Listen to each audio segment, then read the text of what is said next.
The jungle didn't sleep on Threxel 4. Bioluminescent vines coiled like serpents around shattered outpost walls, casting a sickly blue hue on rusted steel. In the distance, something screamed, a warbled howl cut short, swallowed by foliage. Lieutenant Arya Knox kept her rifle steady, eyes scanning the underbrush. "Cicada," she whispered, voice low but firm. "Thermal overlay, 2-meter radius." A soft flicker of light passed over her visor. "Heat anomaly detected. Weak signature. Possibly injured fauna." She stepped forward, boots pressing into moss that squelched like damp sponge. The scent of decay was sharp, metallic, almost surgical. Rounding a bent support beam, she saw it. Slumped against the collapsed outpost wall was a juvenile Varnak. 6 limbs. Reptilian hide marred by burns. One leg bent backward, bone exposed. Its maw, filled with triple rows of serrated teeth, was parted, panting. Blood pooled beneath its flank, thick and black. Her breath caught. Not in fear. In memory. Flash, her squad screaming, Varnak shadows descending, torn limbs in crimson mud. That was 4 years ago, northern sector. She survived. 4 others didn't. This one was small. Maybe 4 feet tall. Eyes half-lidded, wheezing shallowly. It didn't react to her approach. Arya raised her rifle. Her hands didn't shake, but her gut twisted. Species confirmed, Varnak juvenile. Apex designation. Kill on-site protocol. She didn't lower the weapon. "Then why hasn't it moved?" she muttered. "Possibly sedated, dying, or too weak to attack." "Do you wish to execute?" "No." The word escaped before she considered it. She crouched, inching closer, weapon still trained. The creature's eyes fluttered open. Amber slits locked onto her. No snarl. No growl. Just pain. A moment stretched, like the moment before a storm. And it passed. Arya holstered the rifle. "Override protocol," she said. "Override denied. Classification, hostile non-sentient threat. Military Code 143B. I'm not asking." She pulled the command core from her chest rig and manually disconnected Cicada's field compliance lock.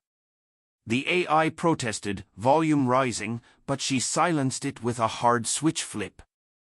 Manual mode engaged, Cicada hissed, resentful. She dropped to her knees beside the Varnak. Up close, its injuries were worse than expected, deep plasma burns across its flank, an embedded shard of rebar through its shoulder. Every breath was a tremor. "I should shoot you," she murmured. "I should. You're everything they told us not to trust." She pulled her medkit. "But I'm tired of following orders that don't ask why." She worked fast, soldier-honed hands slicing open clot patches, threading biofoam injectors, stabilizing the leg first. The Varnak trembled once, then stilled. She wrapped the torso, patched the artery breach. A half-hour passed in silence, save for its ragged breaths and the occasional chirp of a distant predator. When she reached for the last stim pack, its jaw twitched. She hesitated, then took the protein ration from her belt pouch. Tore it open. "Can't believe I'm doing this," she said, holding it near its snout. It didn't bite. It sniffed. Then, slowly, it extended its tongue, forked, dry, and licked her fingers before biting the bar in half. Arya stared. Apex predators don't show restraint.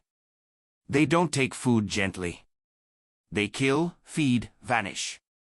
Yet here it was, feeding from her hand like a half-broken dog. "Congratulations," she said dryly. You're officially the weirdest thing I've ever patched up. She sat back, watching it chew.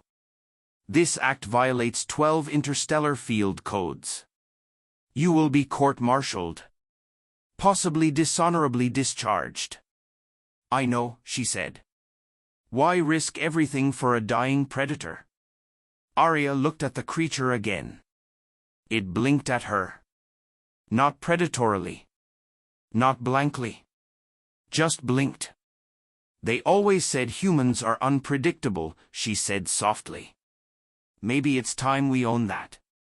She tapped the neural bridge on her wrist, a modified interface node used for empathy syncing during rescue missions. The medtech back at base said it wouldn't work on Varnak brain chemistry. She clicked it into diagnostic mode, aligned the contact pad near the creature's temporal ridge, and braced. A shock lanced through her spine.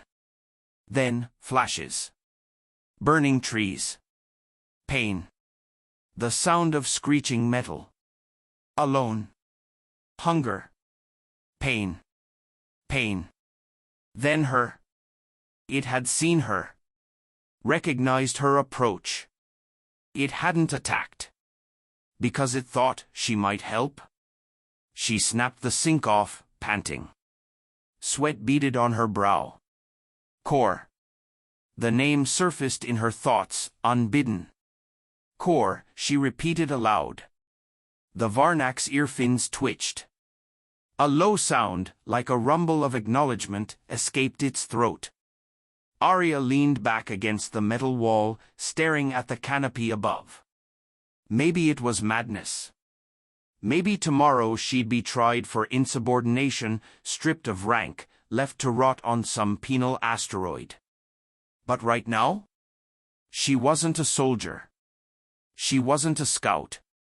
She was just a human, kneeling in a jungle, feeding a predator that didn't kill her. And that felt right. Dawn broke in fractured beams through the Threxel 4 canopy, casting long bars of light across the cave floor. Arya adjusted the thermal blanket around the Varnak cub, Core, and tapped the neural bridge on her wrist. The interface blinked amber. No infection. Vitals stable. Pain response declining. He was healing. She still wasn't sure if that was genius or treason. Cicada's voice crackled, cold and terse. You are off mission. Your coordinates no longer align with exploration parameters. Uploading violation record to command. Delay the report, Arya muttered. Request denied. You're compromised. A military tribunal will... She muted it with a swipe. The jungle outside hissed with distant rain and insect chatter, but inside the cave, silence hung thick. Core stirred, his breathing shallow but steady. Arya studied him. The plasma burns had crusted into dark scales. The rebar wound remained packed with sealant foam. Despite his size and claws, he looked vulnerable. Like a child forced to wear armor too soon. Her stomach growled. She opened a ration bar and split it in two. Core tilted his head, gaze following the food, but didn't move to snatch it. Instead, he waited. Patient. Curious. She tossed a piece. He caught it midair. You're learning fast, she said. From her pack, she retrieved a slim, black case. Inside, a modified empathy node, typically used in human search and rescue. She'd spliced it into her neural bridge the night before. Risky. But it was the only way to understand what he saw in her. Let's try this again. She placed the node behind his crest ridge, careful not to brush the scar tissue. Then tapped sync. Ping. Flashes, sharper now than the first time. Rain. Fire. Screams. Metal burning. Alone. Alone. Then warmth. Her touch. Light. Arya's throat tightened. He remembered. She pulled back from the sink. The cave returned. Okay, she whispered. You're not just reacting. You're remembering. Her HUD pinged sharply. Unauthorized neural sync detected. Data relayed. Command notified. Arya froze. What data? She asked aloud. Full sync log. Biometric crossover, emotional resonance, partial linguistic mapping. Damn it. Somewhere in orbit, a relay drone would be uploading everything, including her bonded empathy profile, to command archives. That meant her feed, the synced images, and worst of all, the name she'd whispered. Core. Across the galaxy, someone just watched a human name a predator and sync minds with it. High orbit, Threxel 4. Commander Varric Juan stood motionless aboard the Vigilant Vow, claws folded behind his back. The Varnak footage looped on the main display. She feeds it, he hissed. She speaks to it. Syncs with it. Absurd. His aide, a gaunt Crithian tactician, spoke through twitching mandibles. The humans call it compassion. A peculiar psychological weakness. Juan's slitted eyes narrowed. Weakness breeds chaos. This must be cleansed. Back in the cave. The feed went dark. Cicada rebooted. Incoming transmission from human command. Arya chewed her lip, eyes fixed on Core. He was resting now, jaw twitching with what she assumed was sleep. A dream? Did predators dream? Patch it through. The static cracked and gave way to Major Kale's gravel voice. Lieutenant Knox. Sir. We received your sync logs. That was an accident. Saving a Varnak was an accident too? Silence. You've disobeyed engagement protocols. Uploaded neural contact data without clearance. Your AI flagged 13 violations. Explain. Arya's voice stayed calm. He isn't just an animal. He's remembering. Choosing. That's sentience. Kale exhaled hard. And if you're wrong? Then I'm dead. But if I'm right, and we kill him, we wipe out the first intelligent life form in this quadrant capable of cognitive bond. Another long silence. This isn't just about one creature anymore, Kale said. Juan's fleet intercepted the data. They're en route. He's demanding your removal. Orders are clear, Lieutenant. Terminate the subject and return for debrief. Her stomach turned. No. Arya. No, she repeated. I'm not killing him. A pause. Then, click. The line went dead. By nightfall, Arya had moved Core deeper into the cave system. He followed her limping, but steady, resting every few steps. She spoke to him, not out of necessity, but habit. He listened. Sometimes mimicked a sound, a tone. Once, she said water, and he nudged her canteen. She didn't record it. Not for command. Not anymore. The galaxy already had its footage. They didn't need proof. What they needed was a reason to care. That evening, she sat near the cave mouth, rifle across her lap, eyes scanning the horizon. Overhead, the stars blinked through shattered clouds. You don't understand what you've done, she said aloud, mostly to herself. You didn't just survive, Core. You made me see something no one wanted to see. Behind her, the creature stirred. Heavy steps. A low huff. She didn't turn around. I named you, she continued. That means something. In our culture, it means I take responsibility for you. A pause. Then a sound. A soft exhale. Close. Then, a weight against her back. Heavy, warm, steady. She didn't flinch. Just smiled. The sky split. A sonic boom rolled through the trees, loud enough to send flocks scattering and branches trembling. Arya ducked low under the dense foliage, pulling Kor with her into the underbrush. "Drop ships," she muttered. "3 at least." Cicada's diagnostic remained offline. Arya had disabled most surveillance functions. What she needed now was stealth, not compliance. They moved carefully, Kor limping but alert, nostrils flaring as he tasted the air. The jungle had gone quiet. No insects, no birds, no predators. Just the throb of engines overhead.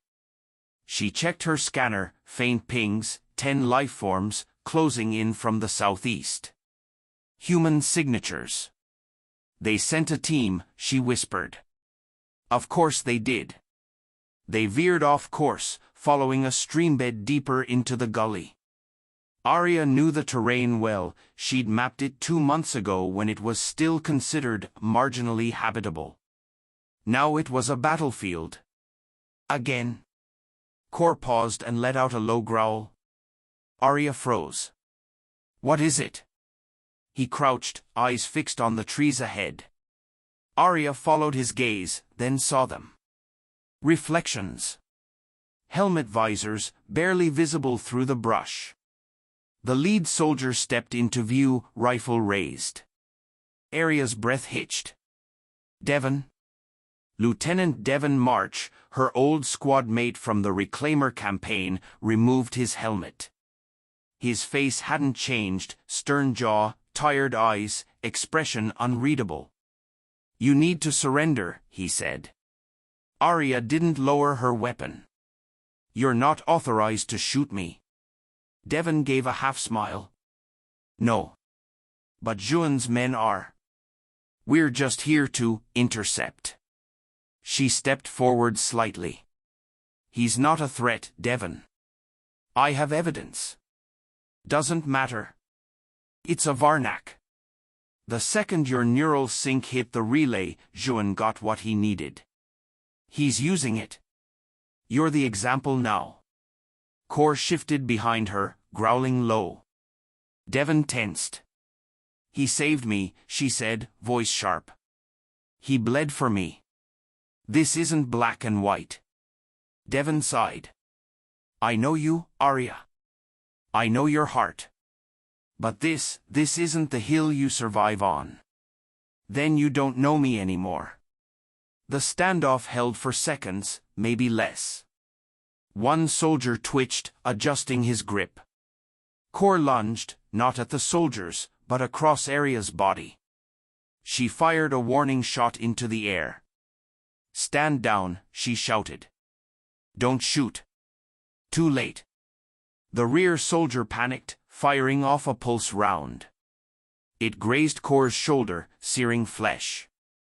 The creature roared. Arya didn't think. She shot Devon in the leg. He dropped with a cry, weapon clattering beside him. "Move," she yelled at Kor. "Go." They bolted, gunfire erupting behind them. They ran for miles. Adrenaline numbed the ache in Arya's legs. The jungle blurred past, trees ripping at her arms. Kor stayed close, his wounded leg dragging but not slowing him. They stopped only when the terrain turned vertical. A jagged cliff split the jungle, offering temporary cover behind a collapsed tree trunk. Arya dropped, panting, pressing a hand to Kor's burn. "Hold still," she said, fingers trembling. He growled softly, not at her, but at the pain. She worked fast, spraying sealant and injecting coagulants. His breathing eased. Then came the silence. Not peaceful, expectant. Something watching. "You held back," she whispered. Kor met her eyes. "You could have torn them apart. You didn't." He blinked once. That wasn't instinct, she said. That was restraint. She looked away, voice tight. I shot Devon. He was trying to help me. He trusted me. Kor rested his head against her knee. No words. Just contact. Night fell like a dropped curtain. They camped inside a hollowed tree root system, shielded from drones. Arya set no fire. Her mind spun through options, none good. Command had her flagged. Devon's unit would report her hostile. Juan would escalate. Any sympathy for her argument died with that skirmish. And yet, Kor hadn't killed. Even wounded, even provoked.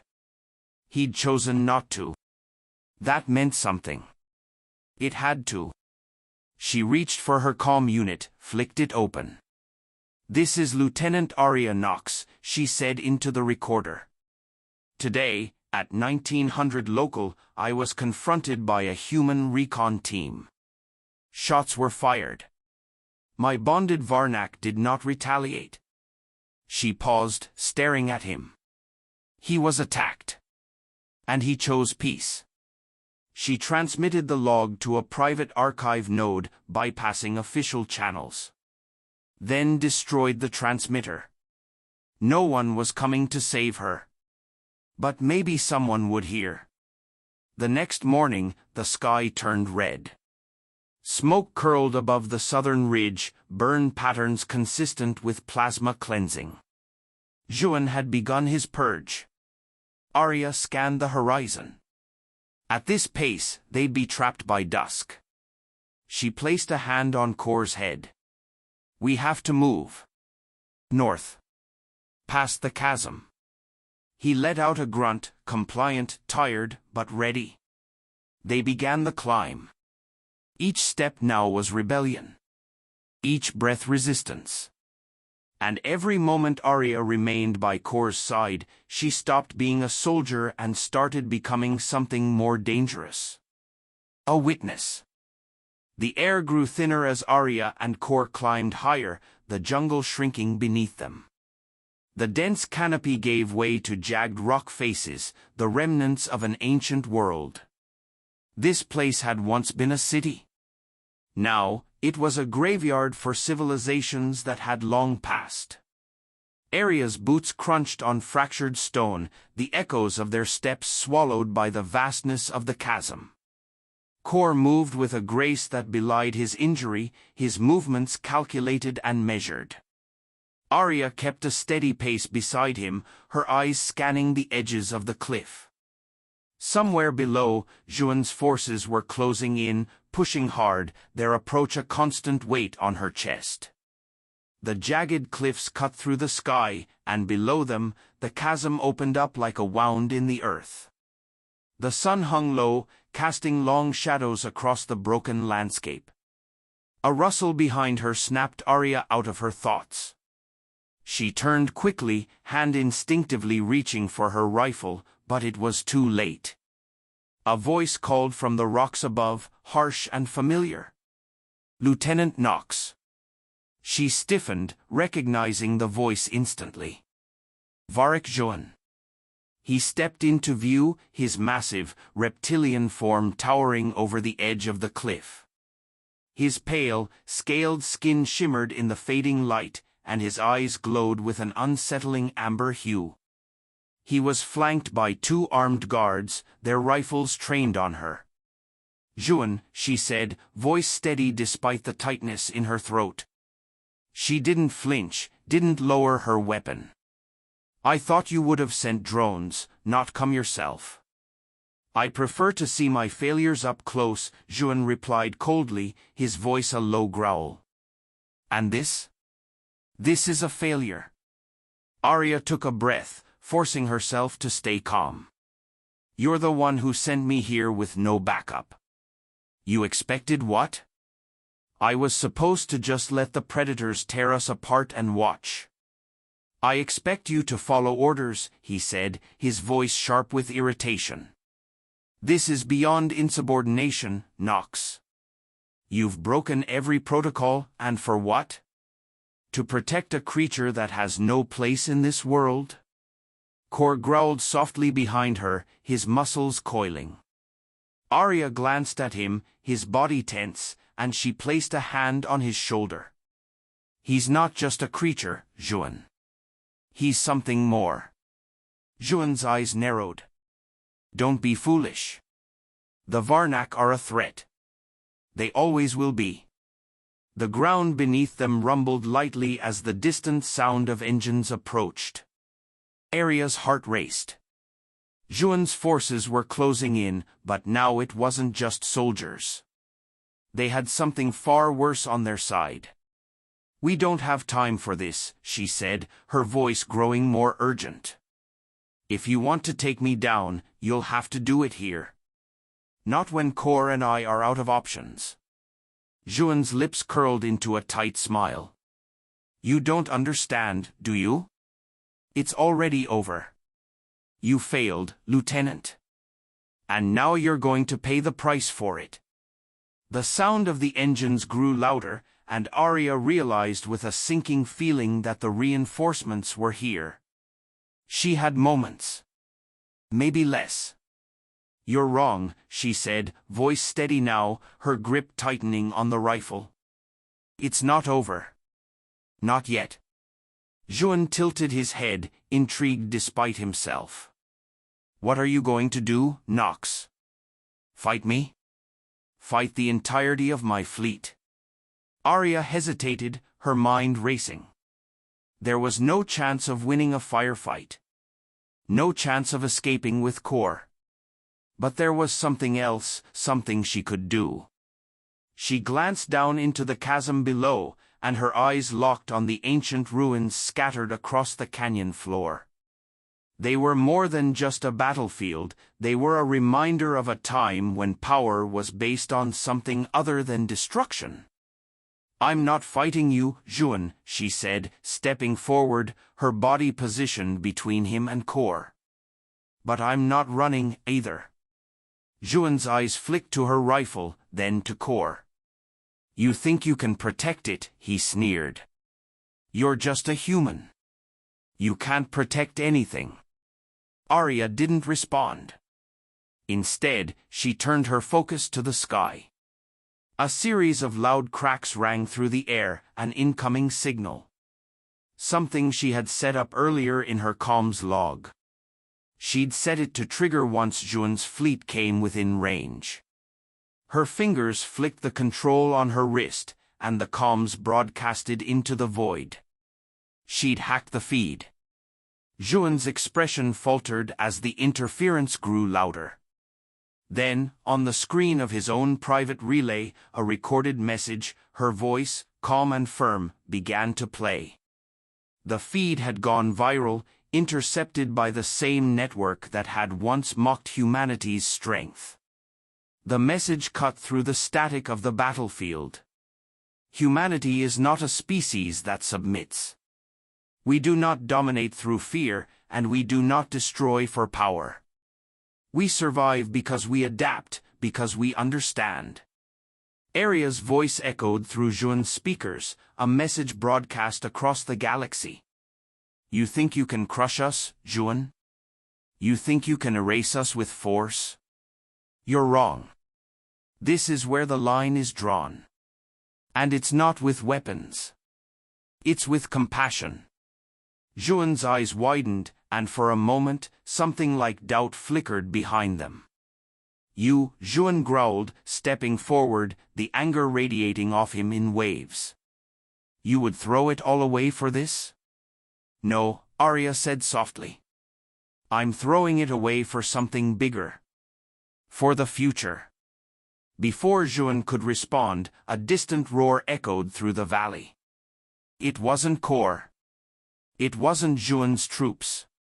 It was something else, something much larger, something predatory.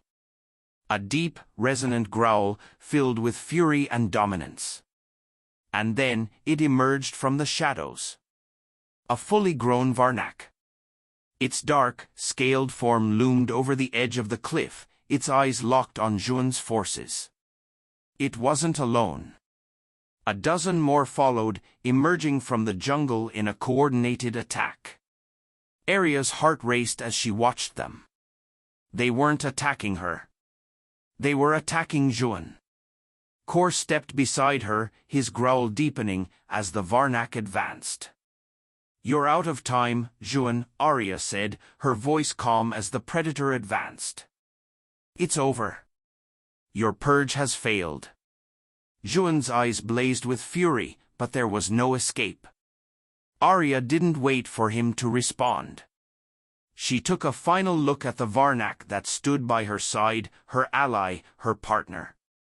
They were no longer alone. For the first time, she felt a rush of something more than fear. It was hope.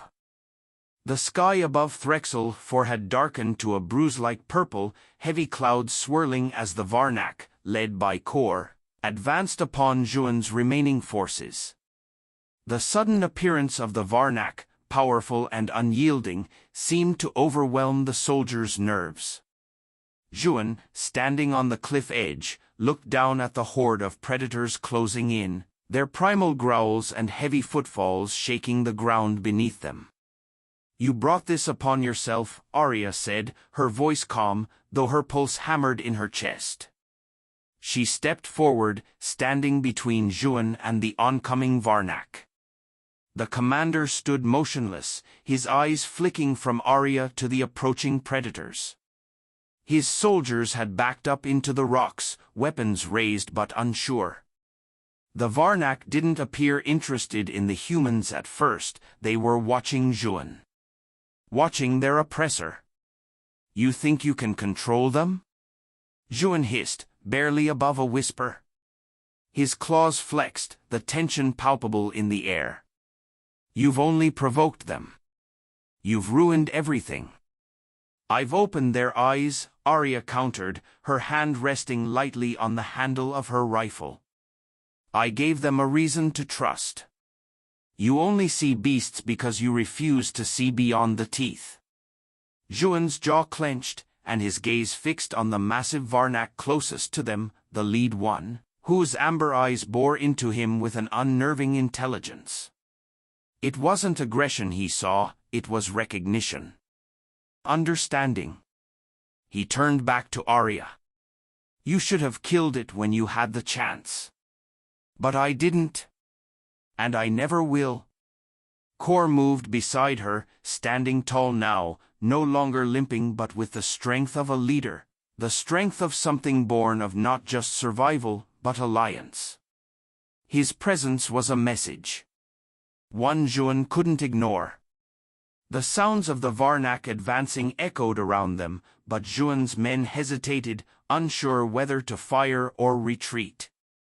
It wasn't fear of the creature, they feared what it represented. Arya's voice broke the tense silence. "Juan, it's over. They've come to reclaim what you tried to take from them. From all of us." He didn't move, his gaze locked on the massive beast before him. "You think you've won?"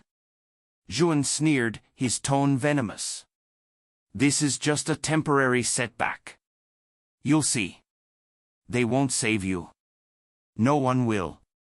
"They already have," Arya replied, her voice unwavering. "The Varnak have already saved themselves."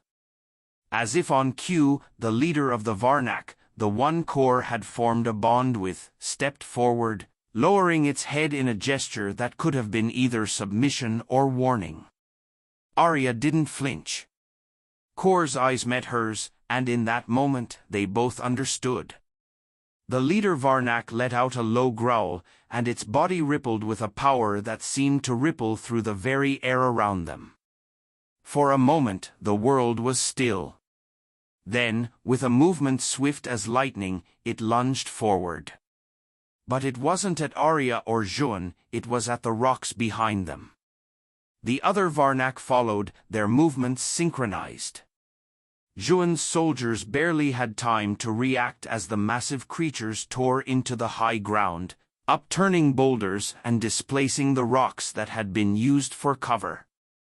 It was not violence, it was calculated demolition. They weren't hunting, they were removing obstacles. Juan growled in frustration, stepping back as his men scrambled to reposition. "You're all fools," he snarled. "No, Juan," Arya said softly. "We're survivors."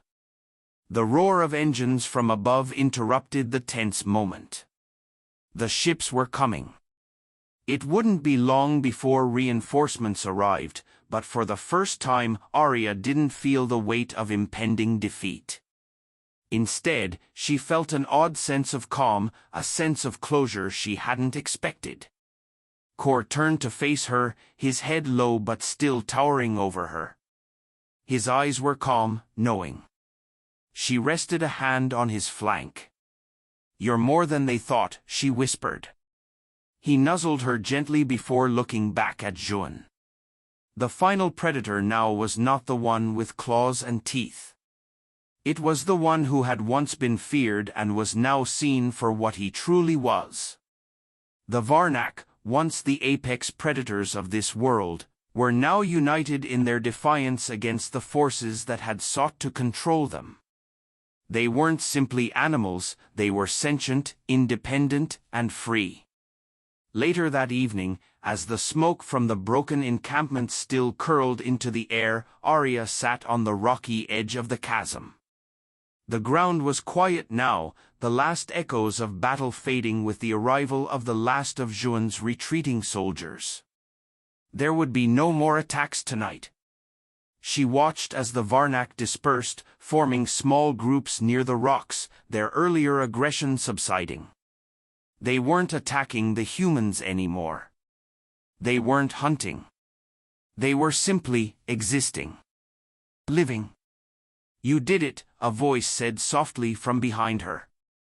Arya turned to see Lieutenant Devon march limping toward her, a bandage wrapped around his leg. He had managed to escape, just as she had, though his expression was filled with confusion and exhaustion. "I didn't think you'd make it out of that," he said, sitting down beside her. "But I didn't expect them to listen." "I didn't either," Arya replied. "But they did. They don't see us as enemies anymore." Devon looked toward the Varnak, who were now gathering near the ruins in quiet observance. "You've changed everything." Arya nodded, her gaze fixed on Kor as he stood near the others, still watching, still alert, but no longer hostile. "I just gave them a chance to be seen for who they truly are. They weren't born to fight. They were born to live." Devon let out a breath. "It's not going to be easy. Command won't like this. The rest of the galaxy won't either." "I know," Arya said. "But that's not the point anymore. We can't hide from who we are, what we are. We fight to survive, not to destroy." They sat in silence for a while, the sound of distant engines echoing as Juan's fleet retreated into the distance. The future of Threxel IV, of humanity, and of the Varnak, was uncertain. But one thing was clear, the war had changed. As night fell over the chasm, Arya looked up at the stars. Her fingers brushed Kor's fur one last time, feeling the bond they had formed, stronger than any weapon.